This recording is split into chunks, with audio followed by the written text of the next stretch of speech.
Sebelum melanjutkan, jangan lupa subscribe dulu, terima kasih. Dewa Perang Bertanda Naga. Bab 431 minta maaf pada kakakku. Suaranya langsung membuat semua orang menoleh ke arah sumbernya. Yang mereka lihat adalah dua jejak cahaya keemasan melesat ke arah mereka dengan kecepatan luar biasa, dan dalam sekejap mata, mereka tiba di batas luar kota Langit Harum. Salah satu dari keduanya adalah seorang pemuda tampan berpakaian putih, dan yang satunya lagi adalah seekor anjing kuning besar yang tampak sebesar banteng. Kombinasi seperti ini benar-benar unik di bawah langit. Chen Gege. Yan Chengyu sangat gembira saat melihat pria itu datang, dan air mata langsung mengalir dari matanya. Selama beberapa hari terakhir, dia telah menderita tekanan yang sangat besar sendirian, dan itu hampir membuatnya mati lemas karena dia masih seorang gadis muda di usia remajanya. Dia tidak pernah menyangka krisis sebesar itu akan muncul sebelumnya. Dia tidak bisa dibandingkan dengan Jiang Chen yang pikirannya telah melalui lebih dari 1000 tahun kesulitan. Ketika Jiang Chen kembali, Yan Chengyu merasa seolah beban berat di pundaknya akhirnya terangkat. Dia tahu bahwa selama Chen Gege bersamanya, semuanya akan baik-baik saja. Jiang Chen. Para kaisar dan Yuan Long berteriak kaget bersamaan. Namun, keterkejutan mereka segera berubah menjadi kegembiraan. Target utama mereka ada di sini, Jiang Chen akhirnya menunjukkan dirinya. Haha, kita aman sekarang. Yan Meng tiba-tiba tertawa. Dia adalah orang pertama di keluarga Yan yang bertemu Jiang Chen, dan dia juga orang yang membawa Jiang Chen ke keluarga Yan. Dia memiliki kepercayaan yang tak terlukiskan pada pemuda ini, seolah-olah tidak akan ada lagi bahaya bagi mereka sekarang setelah Jiang Chen kembali. Lihat, Tuan Muda Jiang Chen telah kembali. Ini hebat.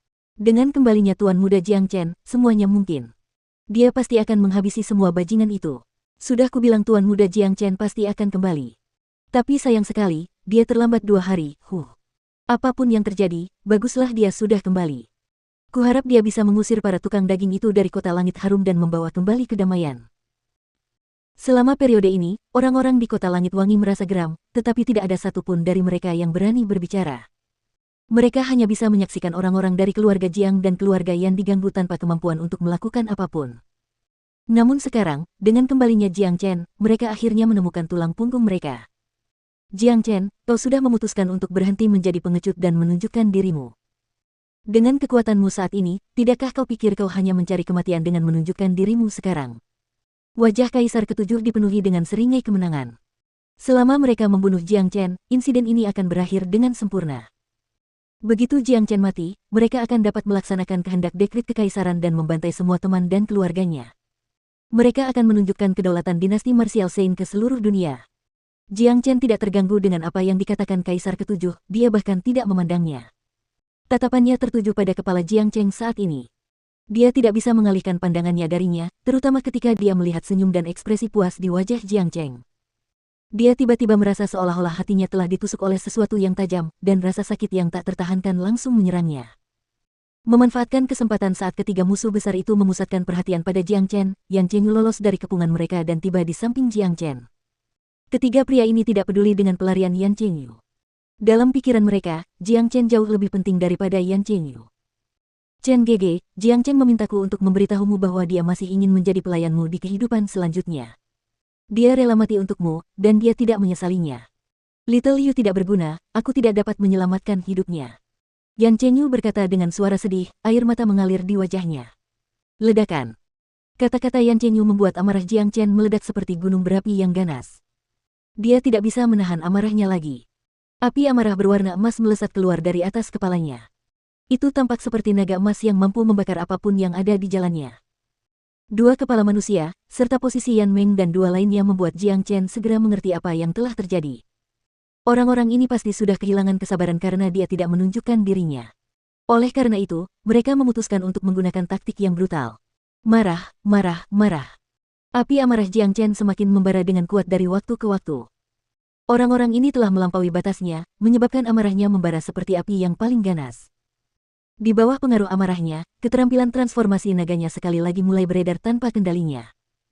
Saat api amarahnya berkobar di atas kepalanya, Jiang Chen tidak menyadari bahwa tanda naga baru telah mulai terbentuk di dalam tubuhnya. Agitasi, sebuah transformasi. Jiang Chen kini menjadi lebih kuat. Pelayan. Tidak, dia adalah saudaraku, keluargaku. Jiang Chen berbicara kata demi kata sambil menatap kepala Jiang Chen. Suaranya lembut dan ramah, namun juga dingin. Kalian telah membunuh keluargaku, membunuh saudaraku. Aku ingin kalian semua mati. Jiang Chen masih menatap kepala Jiang Cheng, tetapi kata-katanya jelas ditujukan kepada orang-orang dari dinasti suci bela diri. Bunuh mereka semua. Seseorang di antara kerumunan tiba-tiba berteriak dengan marah. Mengetuk.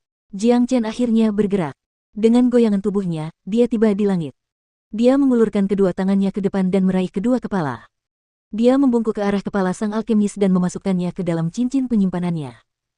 Sedangkan untuk kepala Jiang Cheng, dia meletakkannya di bahunya dan menutupinya dengan cahaya keemasan, membuatnya tampak sangat sakral.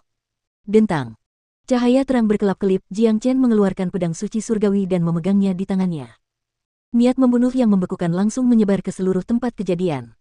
Jiang Chen perlahan berbalik dan menatap Kaisar Ketujuh dan yang lainnya. Serang bersama dan kalahkan dia. Kaisar Ketujuh berteriak. Dengan senyum penuh kebanggaan, Kaisar ke-10 dan Yuan Long hendak menyerang bersama. Dalam benak mereka, Jiang Chen masih seorang jenius dengan bakat unik, tetapi dia terlalu lemah jika dibandingkan dengan seorang pejuang jiwa tempur akhir. Namun, mereka telah melakukan kesalahan besar, karena kecepatan pertumbuhan seorang jenius bukanlah sesuatu yang dapat mereka bayangkan. Saudaraku, mari kita bunuh bajingan-bajingan ini bersama-sama. Jiang Chen berkata lembut pada kepala Jiang Cheng.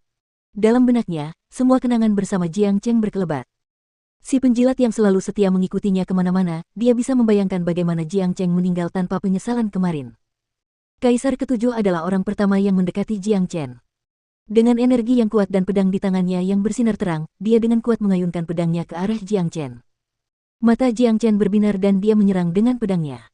Pedang suci surgawi dilalap api. Api naga sejati, api petir surgawi, dan api amarah Jiang Chen telah menyatu, menyebabkannya menjadi pedang api yang menyilaukan saat turun ke arah Kaisar Ketujuh. Dentang. Kedua pedang itu beradu. Pedang Kaisar Ketujuh bagaikan gelembung yang bahkan tidak dapat menahan satu pukulan pun, dan langsung pecah menjadi dua bagian setelah berbenturan dengan pedang suci surgawi. Apa? Kaisar Ketujuh langsung berteriak kaget, dan dia menatap Jiang Chen seolah-olah dia sedang melihat hantu. Senjata tempurnya adalah senjata unggul tingkat atas, dan itu dianggap sebagai senjata yang dapat menghancurkan segalanya. Tapi sekarang, lawannya baru saja menghancurkannya hanya dengan satu serangan. Ini benar-benar menakutkan. Namun, yang membuat Kaisar Ketujuh semakin terkejut adalah setelah bertukar serangan dengan Jiang Chen, dia akhirnya mengetahui tentang kekuatan Jiang Chen yang menakutkan. Kekuatan pemuda ini seperti gunung raksasa yang menekannya, menyebabkan dia merasa sangat berat hingga dia hampir tidak bisa bernapas. Astaga, plus. Jiang Chen tidak memperlambat serangannya bahkan ketika Kaisar Ketujuh terkejut. Pedangnya melesat maju dan langsung memotong salah satu lengan Kaisar Ketujuh, menyebabkan darah langsung menyembur keluar. Di bawah pantulan sinar matahari, lengan itu tampak sangat berkilau. Sebelum Kaisar Ketujuh sempat berteriak, pedang suci surgawi Jiang Chen sudah sampai di dekat tenggorokannya. Ujung pedang yang setajam silet telah melukai kulitnya, menyebabkannya mulai berdarah. Ini sangat cepat. Sebelum Kaisar ke-10 dan Yuan Long sempat mendekatinya, Kaisar ke-7 telah dikalahkan dengan cara yang menyedihkan. Hidupnya kini berada di tangan Jiang Chen. Sangat kuat. Big Yellow terkejut sesaat, lalu kegembiraan luar biasa muncul di wajahnya tak lama kemudian. Dia tahu Jiang Chen akan sangat kuat setelah menerobos ke ranah jiwa tempur, tetapi dia tidak pernah menyangka dia akan sekuat ini. Di sisi lain, Yan Chengyu hanya berdiri di samping dengan senyum di wajahnya.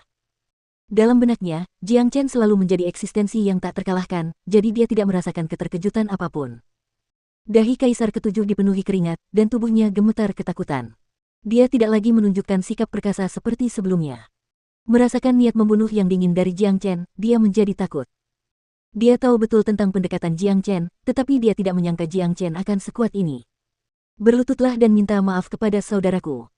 Rambut hitam Jiang Chen menari-nari tertiup angin, dan dia menggambarkan sosok yang dingin dan acuh tak acuh seperti dewa pembantai yang perkasa. Dia sekarang mengendalikan nasib Kaisar ke-7, meninggalkan musuh ini tanpa pilihan lain. Apa yang baru saja kau katakan? Kau memintaku untuk berlutut. Kaisar ke-7 sangat marah. Dia adalah seorang pria yang sangat mulia, Kaisar Agung dinasti Martial Saint. Dia adalah seorang pria yang duduk di puncak dan mengawasi ribuan orang, dia tidak akan pernah berlutut di depan kepala seorang pelayan. Ledakan. Aduh.